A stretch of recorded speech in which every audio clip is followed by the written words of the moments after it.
Kieran and Mick. Did I point at you properly then? You did, yes. Well done. We're from Dad Matters, and later on today we're going to be doing our Dad Chat Live. It's the first one where we've got more than one of us on the screen, so we're going to have a bit more interaction. We're going to talk about some questions for dads. Is there any questions, Mick, that you don't want to answer? Not at all, no. I'm fully happy answering everything, but I will pass over to you if I'm not. We're all open books. We might talk about our own experiences of being parents, some of the funny stuff, some of the difficult stuff, and we may have another guest who joins us later on. So exciting times. It's going to be good, isn't it, Mick? What kind of topics do you think are going to come up, the questions we've had from dads before? Generally, we're getting questions a lot about the new procedures during COVID, which we've covered the last 2 weeks, and we'll recap again. And questions about bonding with baby and what to do whilst you're indoors with baby. Also, just what to expect by being a dad. Yeah, I've talked to quite a lot of dads about consoling as well. It's difficult when you're in the house all the time. When baby's crying, it's hard to not take it personally, but we might cover a bit of that later on as well. So, see you at 6 o'clock. Stay tuned. Take it easy. See you later. Hi. Hey, how's everybody doing? It doesn't tell me if there's any viewers though, which is weird. Oh no, it does. Yeah, we've got viewers. That's good. So now we know somebody's watching us. We'll give them a few seconds, see if we can get any more. Yeah, this is really strange. We've got one viewer. Oh, Lee's just liked the video, so I know Lee's watching. Colin's watching. Hello, guys. Give us a comment. Just let's make sure it's working because we've had some really bad technical difficulties. I almost had to shout my teenagers down to help me work the computer. No, we're definitely live because I'm seeing that on my Facebook now. Good. Right. I'll look up from my phone now then. we don't need to see your forehead. Hello everybody, whoever's watching. We've got 7 watchers. Let's just crack on we might as well. So we've got some notes today. Normally I just have it all in my head, but there's more than just me, and we've got to kind of coordinate with each other. As you can see, we're all wearing our Dad Matters paraphernalia. Is that the right word? Which is fantastic. You may be wondering who that is at the bottom of the screen. Nick, would you like to tell everybody who you are and why you're here and what kind of lady you're looking for? Sorry, it just sounded like Cilla Black for a minute. Yes, so I'm Nick. I am a new member of the Dad Matters team. So I'm the Dad Matters coordinator for Salford, newly appointed. So it's a bit strange in these times at the minute, kind of starting a new job and not meeting kind of the people that you're working with. So I'm part of the home start team over in Salford, Trafford and Wigan. So a little bit about myself. I've got 3 children. My background is working with young people, mainly in education, but I kind of wanted a career change. So this year I'm graduating in a degree in children's schools and families. And the reason I wanted to get involved with Dad Matters is because I've got a real belief there's not enough advocacy out there or services specifically towards dads. And I think I've got a bit of a passion for young people to know what a positive role model is, and so Dad Matters kind of enables me to do that in terms of imparting into dads, but also what positive role model can have on the impact on society as well. So it's a number of different reasons, but yeah, I'm really kind of excited about the potential of Dad Matters and where it's going to go within the next year or so. So yeah, that's me. Excellent, thanks Nick. So welcome to the team. Thank you. As Nick said, he works for a different home start to us. He's over in Salford, Wigan and Trafford. I say that differently every time I say it.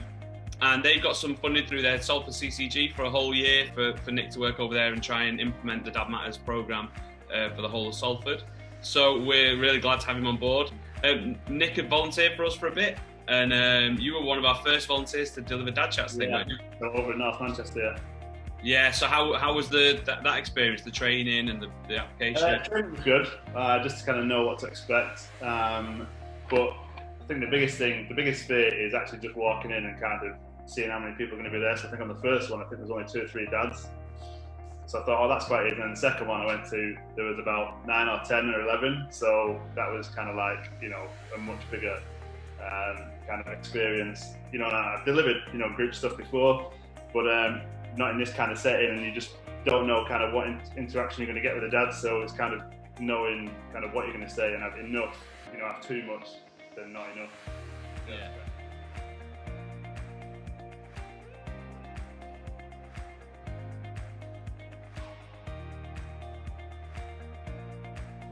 Yeah, we should be. Hello, are we back? Give us a wave. I mean, don't wave because we can't see you. That's silly. Honestly, I think I'm losing my mind. Yeah, well, we're live now. We're back on. Yeah, we're all good. So, what, Mick? You were talking about was it your experiences around how you get onto the dad chat? Yeah, doing your initial dad chat. So I'd asked Nick about his experience and basically saying I felt the same. Watching you do one, you kind of think, oh, I'm never going to remember that. How am I going to do it? And then once you do one, you kind of get a bit of a buzz off it, and it makes you want to do your next one. I was quite lucky because I had 2 in a week to do, neither of which Kieran came with me on, so I was kind of in at the deep end. But I took a volunteer with me both times, and once I've done them 2, it fires you up then thinking, oh yeah, actually, I know what I'm talking about, I can do this. Yeah. I think that obviously when I did it, there was nobody else there to kind of show us what to do. It was a lot of trial and error, you know. We tried a lot of different things.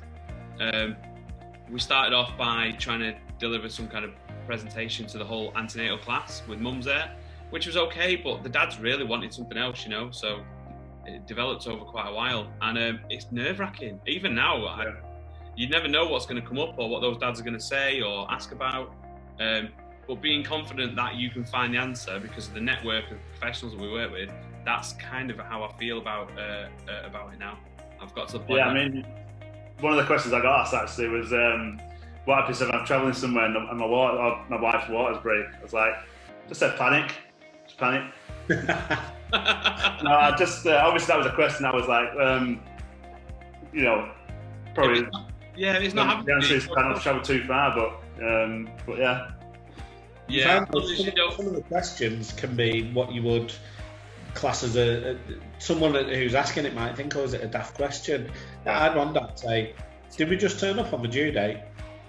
And you just went to hospital on due date and had your baby that day. And then it's about waters breaking, and his next question was, well, how do I know when they broke?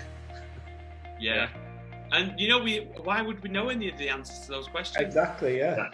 It's something we've never ever thought about in any way, but we've also not spoken to anybody about it. Mums very often will see quite a lot of professionals in those months leading up to the birth, but dads don't see any professionals, and they're not necessarily going to look for those answers because they don't know if they need to get them answered or not, you know. I think that's, for me, that's why the dad chats, the calling off stuff really works. Yeah, definitely. Thanks for that, Nick. Welcome to the team. Thank you. Oh, Pauline Williams, who's one of our Homestart trustees, she's the link trustee for Dad Matters. She's watching, so hey, Pauline. Hi, Pauline. Colin, who works for Better Start over at Blackpool. It's nice to see you, Colin. We've got Wes, one of our volunteers, who's always on. I'm sure he just really likes our beards or something, Mick. I was thinking I might have to grow one to just kind of go with the logo. Stick on one, don't worry. I've got an announcement at the end of the dad chat that means that I will look more ridiculous than anybody else. So yeah, stay tuned to the end. Me. Well, it's a toss-up, isn't it? So, Mick, we've been doing quite a lot of research into different trusts and their guidelines around COVID and antenatal appointments and stuff like that. I know you've got a lot of information about Tameside, and we've got some about other trusts, but what's Tameside doing at the moment? So, if you watched last week, it's pretty much as was from last week. So, the situation currently is birth partners will be there for the birth of the child. That's set in stone, and it will not be affected by the whole COVID-19 outbreak, as long as you're not showing any symptoms of coronavirus naturally. But as long as you're fit and well, you'll be there for the birth of your baby. Antenatal classes are cancelled at the moment, so there's no classes, but antenatal appointments are still going ahead. Unfortunately, only mum-to-be can go to those, so she has to go on her own to them. A lot of them are being moved to the new Acorn unit that they've opened that I mentioned last week. So if they're not there, they'll be at your GP surgery as it was. Otherwise, they will have moved over to the new unit. And postnatally, if mum is well enough to be able to go home fairly soon, they'll leave you on the labour ward. Dad can stay with, and you all go home together. If mum has to stay in for a longer period, so overnight or for a couple of days, she'll have to move upstairs to the postnatal ward, and that's where Dad will be asked to leave, and there's no visiting on that ward currently. So until then that mum and baby can leave hospital, they will be on their own at hospital, and you won't be able to visit, sadly. Yeah, and that's the practicalities of it, and obviously we understand the infection control that we need to follow. It's serious for everyone. We want to look after everyone, but we need to understand as well. It's not going to affect your baby's development. You can catch up this time when baby gets home, and so don't worry too much about that. It is heartbreaking. It is definitely something that we really, really want to do. But imagine those stories to tell your kids when you're older about the situation that they were born into. Think about the time you can spend with them when they get home, because we're working from home. Just try and be a bit more positive about what's happening in an awful situation. Yeah, there's other trusts that have got some similar guidelines. Are pretty much the same. Yeah, to go back to Tameside, sorry Kieran, there are a couple of other bits. So if you end up on neonatal, only parents are allowed on the unit, and parent access to the baby is one at a time, so you won't both be able to see baby together if they're on the neonatal unit. And also there is an emergency COVID-19 helpline that's been set up. The number is 07585 124 955. I'll read that again for you so you can write it down. It's 07585 124 955. It's saying all calls will be answered by a midwife Monday to Friday between 9 a.m. and 5 p.m. Outside of these times is queries are directed to CDS, and that's a separate phone number, which is 0161 922 6172. That's 0161 922 6172. What we will do after the video, we can add the numbers either to a post on this, or we might do a separate post just with that information for you. Yeah, hopefully by early next week we'll have either something on our webpage or a pinned post on Facebook with all the details of Tameside, but of other hospitals as well. There's a Facebook group called Pop Up Pregnancy. They've got all the Maternity Voices partnerships are in there, so they're offering loads of advice around lots of different things. So if you're expecting, get on that group. If you don't know who to speak to in your area, then follow the normal channels, speak to your midwife, phone the maternity services, speak to them over the phone. They will advise you with what you need to do and how you need to do it. And there will be provisions, they will know what to do, but you need to speak to them. And dads don't do that, you see. That's one of the problems. We need to make sure we're talking if we need to. Thanks, Mick. I've had some questions this week about visiting antenatal appointment. One of the questions was, can dads video the sonography, so the scan? I'm pretty sure that the blanket answer is no. Sonographers have got a lot of sums and a lot of technical stuff that they're doing during the scan, and they don't want to be distracted because they don't want to get it wrong.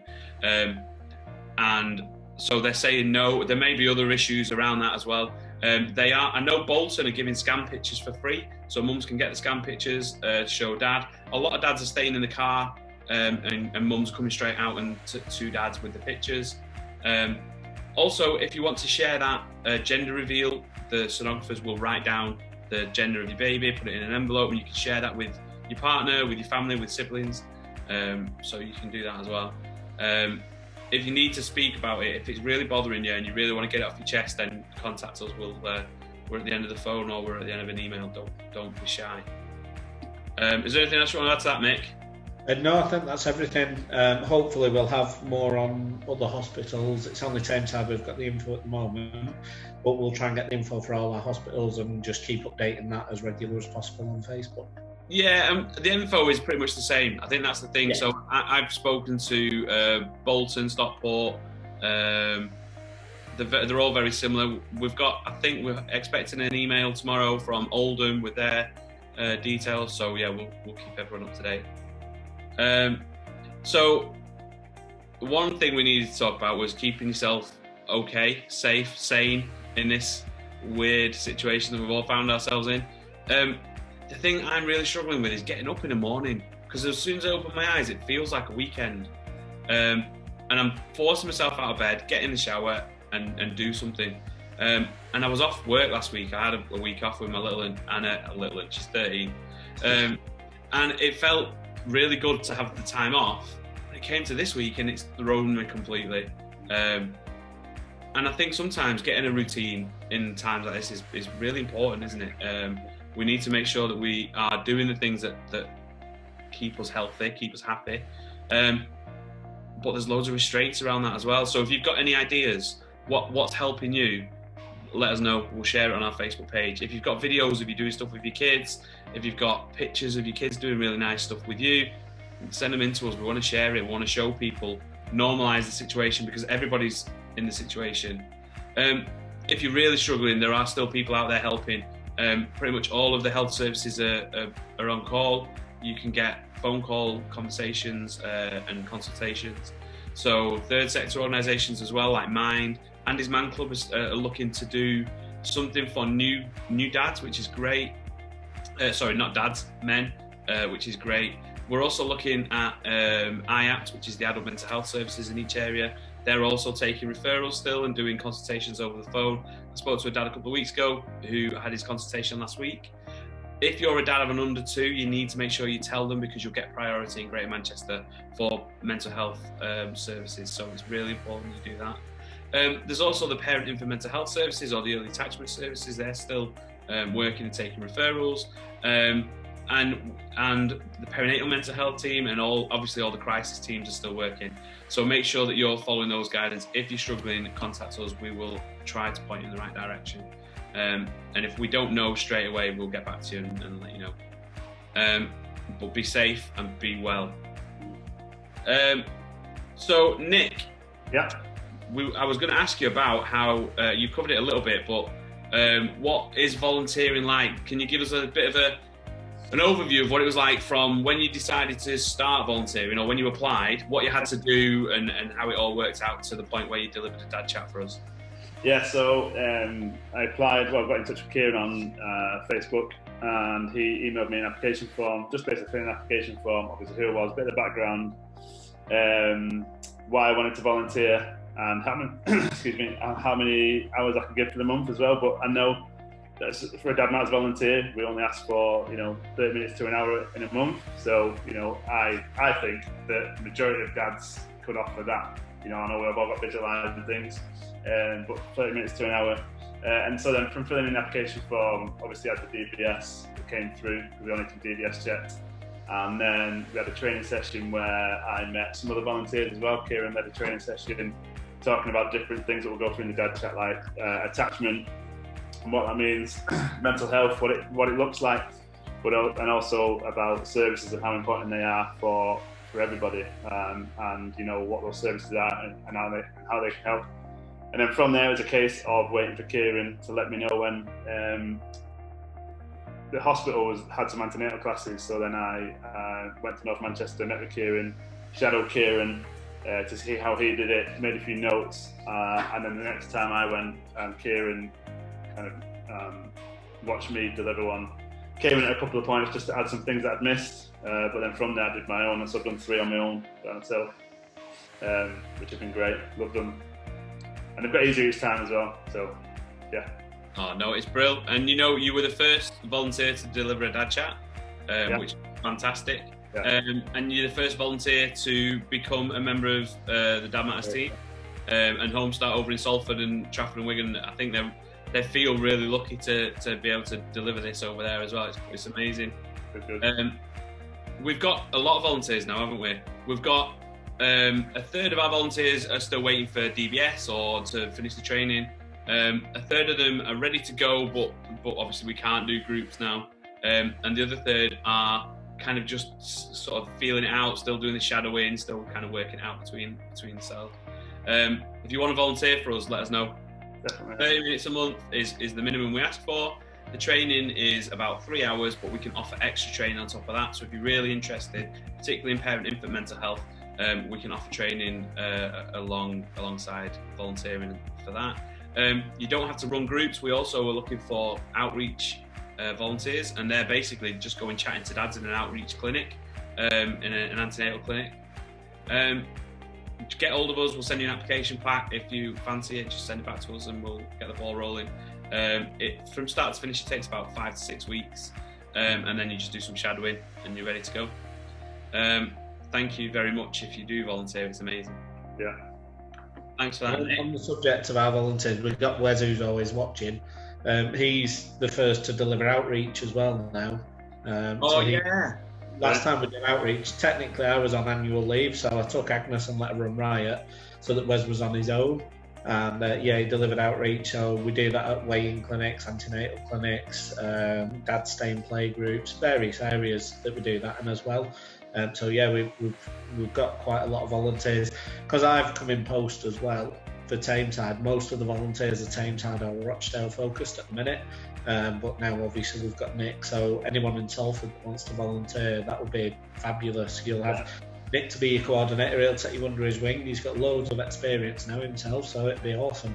Definitely, yeah.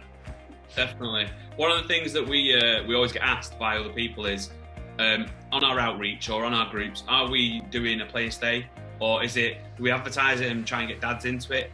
And we're really specific in what we do. We go to a place where dads already are, and we're working with dads and dads to be, and we're doing it for a reason. So the main reason is attachment. Babies need a secure attachment. They need to have that safe base so they can explore the world, and they need it to help their brain to develop in the right way. First 2 years of life, the brains develop 80% of the time, and this is the reason we're there. So we talk about baby, we keep baby in mind, we ask them about what they want baby to be like. So what colour eyes will they have, what name are they thinking about, whether they have got any hobbies they want to share with the baby, that kind of stuff. Try and keep that psychological place for baby. Make sure there's a space in dad's mind for baby to be there. So when baby comes, it's not as much of a surprise. There's quite a lot we do to support that building attachment. I think Mick's he's there on my screen, but I have no idea where he is on yours. So Mick's going to tell you a little bit about what we can do to build attachment. Yeah, so attachment, we mentioned it in last week's video as well. There's various things you can do, and it starts really from conception. So before baby's even born, around 22 to 24 weeks, they can hear and they can start to see light through the womb. They're picking up on everything, so they're hearing your voice and they're picking up on movement. So that's a great time to really start with the attachment. So talking to the baby while they're still inside mum is a great thing. It feels a bit weird at first, and we always say this, first time you're speaking to your partner's tummy does feel a bit strange, but once you get used to it, it just becomes natural, and you'll find you get into a routine. Certain times a day you'll do it, and you'll feel baby respond to your voice as well, so you'll feel that movement or that kick or that turn when they hear that it's you talking. What that helps is when baby's born, they know you, they know who dad is.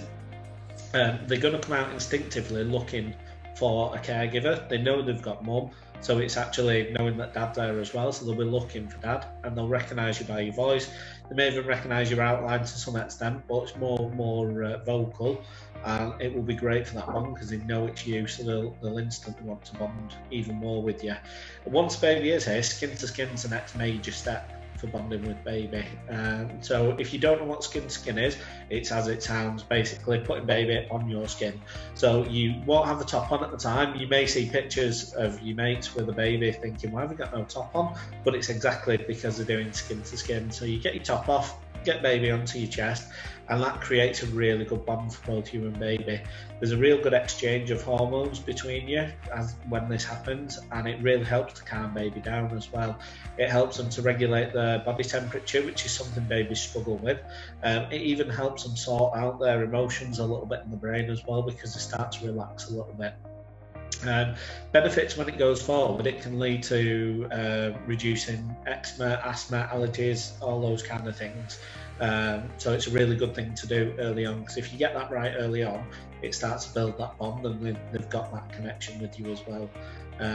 Moving on from there, different ways of attachment. We have what we call serve and return and reciprocity, which is conversation with your baby. So they're born babies with an innate ability to want to communicate. Even though they can't talk, everything they do, from it being eye movements, arm movements, leg movements, is a form of communication. Obviously, they're finding out how to move themselves, but they are trying to communicate with you.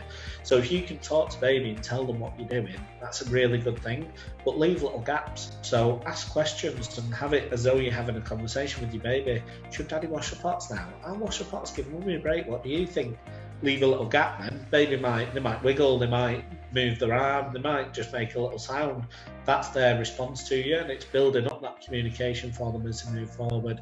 And it's just such a good thing, so that when they're older, they'll be able to have conversations with you from an earlier age, and they'll understand that everybody gets their time to talk as well, which is great.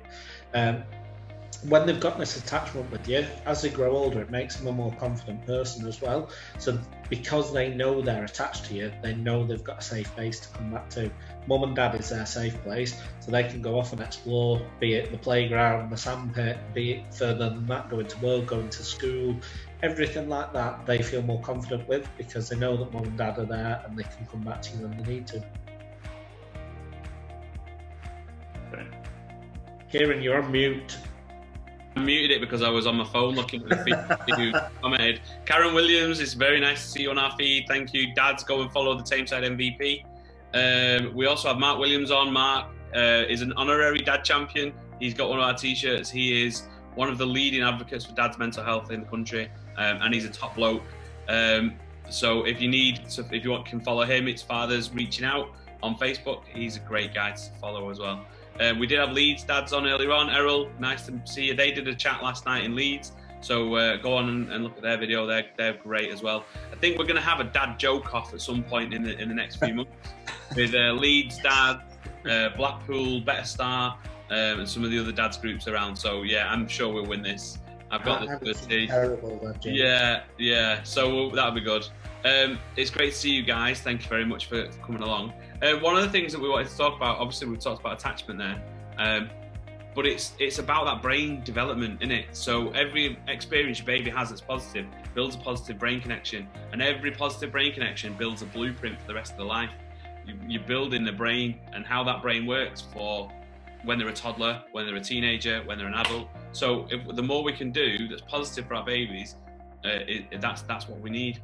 But also, it's not all about doing those positive interactions and playing constantly. Babies need lots of other things, so they need to sleep, have deep sleep where the muscles and the physical development happens and the growth hormones are released. Have light sleep where the storing memories and going through all the experiences they've had that day, and those are really, really important for them, and they can protect that sleep. If you can, talk to your health visitor about it, or ask us about it, and we'll talk about the newborn behavioural observations, that way you can see how this works. Babies need to cry. I'm sorry if they do. It's not the nicest thing to hear, but they need to be able to do it. And we need to understand and get to know our babies and why they're crying and how we can console them, and help them to be able to console themselves. They learn from us.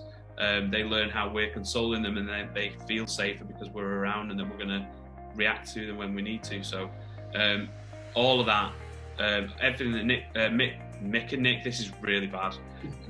So everything that Mick just said about attachment is key. Skin to skin's massive, but also there's little bits. It's just getting to know your baby, and if you can get to know them, you can do all that stuff without knowing the words. You don't need to know the names for everything. Just get to know your baby. But definitely get your tops off, get your babies on your chest. They might try and latch on. Did we mention that, Mick?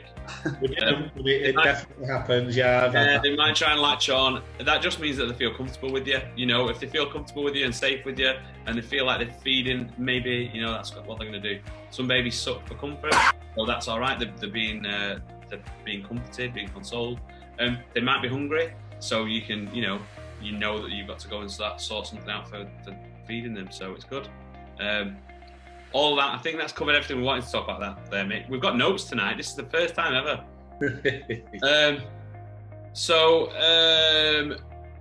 Nick, last thing we want to talk about, volunteers. Yeah. Why do we want them? Because we want Dad Matters to go national. That's, so... No, I don't. I need a rest. All right, okay, maybe Kieran doesn't. But no, I was going to say a good answer. Yeah. Because there's only obviously the three of us who work full time for Dad Matters, but I think volunteers as well. If you're a volunteer, you're passionate about something, aren't you? So if you are a volunteer, it means you're passionate about instilling your experience, but also your knowledge about what it is to be a dad. And if you're a dad, I think regardless of how long, you've got something to offer because you'll have been through what the new dads are going to be going through. Your experience will help them. But also, the knowledge that our training gives you as well, really put you in a position to be able to really, help some dads through some stuff that they might be struggling to talk to their partners about just because, it might be something they don't do with their partners, or it might just be that they just think that they feel a bit useless or something. But you going as a dad, gives them that kind of, that kind of relaxes them a little bit, gives them a little bit more confidence, and when you go and do the dad chats, some people won't say anything, and that's not a reflection on you, that's just that they're taking stuff in. But other dads will ask loads because they've got all these questions to ask and they've never known where to go, but having the dad chat and kind of in a relaxed atmosphere, enables them to be able to do that. So being a volunteer, it's great for you. You feel really good about yourself. We don't do it for that, we do it because we want to impart something into the new dads as well. Yeah. You're on mute again, Kieran. So, that's pretty much nailed it, Nick. I'm losing the will today. I really need to have a long sleep.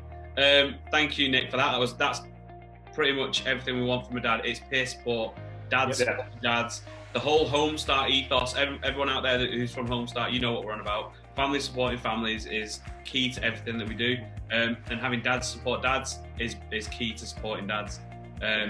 All you other dads organisations out there, if you want some support, if you want to chat about doing some stuff in your area, give us a ring. It's all good. We will be around. Last announcement. There's going to be a video on Facebook in the next 15 minutes announcing my daughter's challenge to me around my hair. Stay tuned and figure out what that is. But please don't like the video.